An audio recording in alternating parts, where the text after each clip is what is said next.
ఈ విశాఖపట్నం ఇప్పుడు ఉదాహరణ తెలంగాణలో సచివాలయం కడితే ఇవే పత్రికలు ఓ బ్రహ్మాండం అసలు అంత గొప్పగా కట్టారు, ఎంత గొప్పగా కట్టారు, ఆ రూమ్ ఎంత గొప్పగా ఉంది, ఈ ఛాంబర్ ఎంత గొప్పగా ఉందని రాసిన వాళ్ళు విశాఖపట్నం అది రిషిఖండం మీద కట్టినటువంటి టూరిజం ప్రాజెక్ట్ అనండి లేదా రాష్ట్ర ప్రభుత్వ ప్రాజెక్ట్ అనండి దాని మీద ఇంత నెగిటివ్ ప్రచారం చేయాల్సిన అవసరం ఏముంది?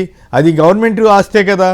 మరి దీని మీద అట్లాగే ఫర్నిచర్ అంటూ మరీ చిల్లర రాజకీయం చేస్తున్నారు. వీటన్నిటి మీద మీ కామెంట్ ఏమిటి?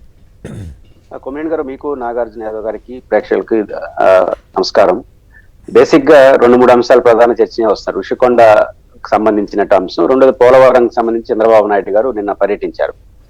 మీకు ఎన్నికల మేనిఫెస్టో రిలీజ్ చేసినప్పుడు జగన్మోహన్ రెడ్డి గారు రాబోయే 5 ఏళ్లలో పోలవరాన్ని పూర్తి చేస్తాము అని మేనిఫెస్టోలో పెట్టారు. అంటే ఒక రకంగా అప్పుడు అందరూ ఎటకారం చేశారు. ఇప్పుడు 4 ఏళ్ళని చంద్రబాబు గారు అనడం నేను స్వాగతిస్తున్నాను. మళ్ళీ ఏప్రిల్, మే ఇట్లాంటి డెడ్ లైన్లు పెట్టకుండా అదొక ఫ్యాక్ట్. ఎందుకంటే డయాఫ్రమ్ వాల్ అనేది దెబ్బతిన్నది. అది ఏ మోతాదో దెబ్బతినింది, దాన్ని రీమోడల్ ఎట్లా చేయాలి, ఇవన్నీ ఒక సాంకేతిక పరిణామం. ఎందుకంటే పోలవరం అనేది క్రూషియల్ ప్రాజెక్టు, భారతదేశంలో మిగతా ప్రాజెక్టు లాగా చూడలేము. దాన్ని సాంకేతికంగా పరిశీలించాలి. కాబట్టి పరిశీలించి దాన్ని ఏం చేయాలో తెలుసుకోవడానికే సమయం పట్టేట్టుగా ఉంది. దీనివల్ల ఏ ప్రభుత్వం వచ్చినా ఏమీ చేయలేదు. కాబట్టి ఈ పరిస్థితిలో 4-5 ఏళ్ళు పడుతుందన్న వాస్తవిక దృక్పథం చంద్రబాబు గారు ఉండడాన్ని స్వాగతించాలి. At the same time Chandrababu గారు చెప్పిన దాంట్లో ఇప్పుడు డయాఫ్రమ్ వాల్ పాడవడానికి కారణం ఎవరు? దీన్ని చంద్రబాబు నాయుడు గారు, జగన్ గారు తేల్చలేరు. ఎందుకంటే వీళ్ళిద్దరూ పొలిటికల్ ఎక్స్పర్ట్లే కానీ టెక్నికల్ ఎక్స్పర్ట్స్ కాదు. కాబట్టి తెలుగుదేశం పార్టీ ఏమంటుంది, మీరు ఆ రివర్స్ టెండర్స్ టైంలో నిర్లక్ష్యం చేశారు కాబట్టి కొట్టుకోబోయిందని వాళ్ళు అంటున్నారు. వైసీపీ ఏమనింది, కాపర్ డ్యామ్ నిర్మాణాన్ని, డయాఫ్రమ్ వాల్ని టెక్నికల్ గా మీరు చేయకపోవడం వల్ల ఆ రోజే దెబ్బతిందని వీళ్ళు అంటున్నారు. ఇది తెలియదు కాదు. ఆల్రెడీ ఒక కమిటీ ఉంది, ఎక్స్పర్ట్ కమిటీ పరిశీలిస్తా ఉంది. ఒకటి నిర్ధారణకి ఏమొచ్చారంటే అది దెబ్బతినింది, అందరూ యాక్సెప్టబుల్.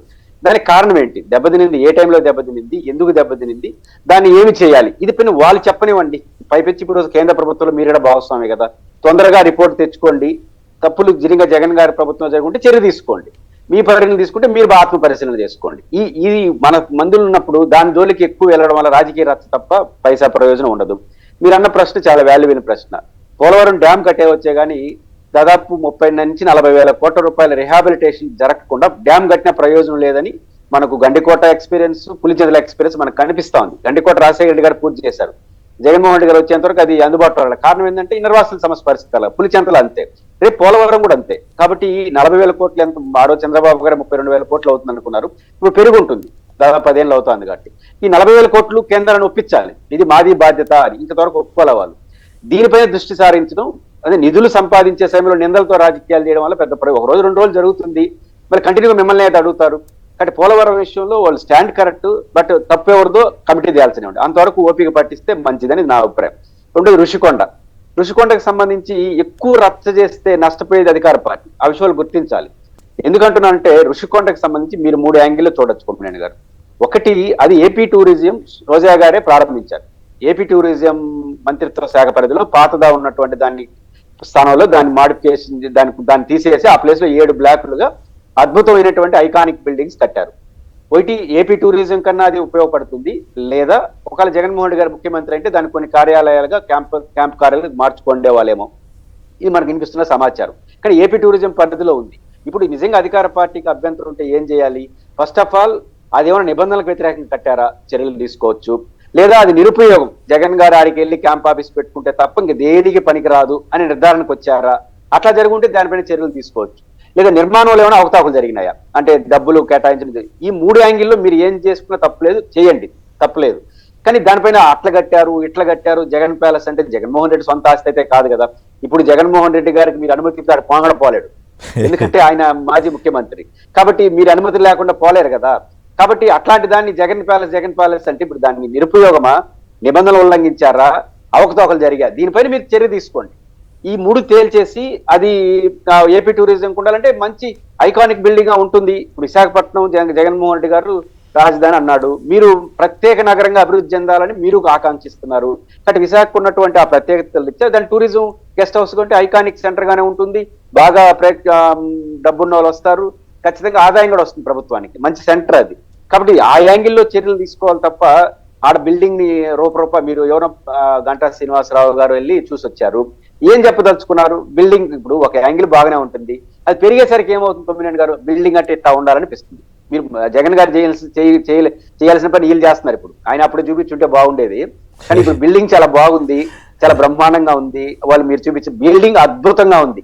ఇంత అద్భుతం జగన్ కోసం పెట్టుకున్నారని మీ ఆరోపణ. ఇంకా ఆయన పోలేడు కదా అక్కడికి, మీకు ప్రభుత్వానికే కదా ఉంటుంది. కానీ అద్భుతమైన బిల్డింగ్ జగన్ కట్టగలడని చెప్పదలుచుకున్నారా? ఇప్పుడు జగన్ గారు ఏది చేసినా ఐకానిక్ గానే చేస్తుంటాడు.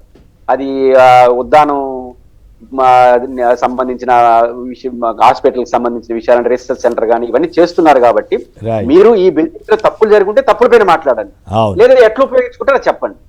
తప్పుల పైన నిజంగా తప్పులు జరుగుంటే యాక్షన్ తీసుకోండి. అదే వాళ్ళకి ఇష్టమైంది అనుకోండి, అబ్బో అంత అద్భుతంగా కడుతున్నారు, ఎంత అద్భుతంగా కడుతున్నారు, ఆ రూమ్ ఇట్లా ఉంది. ఈ తెలంగాణ అసెంబ్లీ శాసనసభకు సంబంధించి సచివాలయానికి సంబంధించి అట్లాగే రాశారు, ఒక ఫుల్ పేజీ వేశారండి, అంత అద్భుతంగా కట్టారని. ఈనాడు వారైతే ఫుల్ పేజీ 2 పేజీలు వేశారు ఫోటోలతో సహా, అంత అద్భుతమని.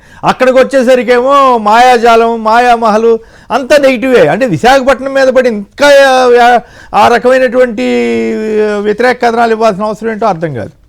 ఇప్పుడు మీరు చివరి మాట అది వస్తుంది రేపు.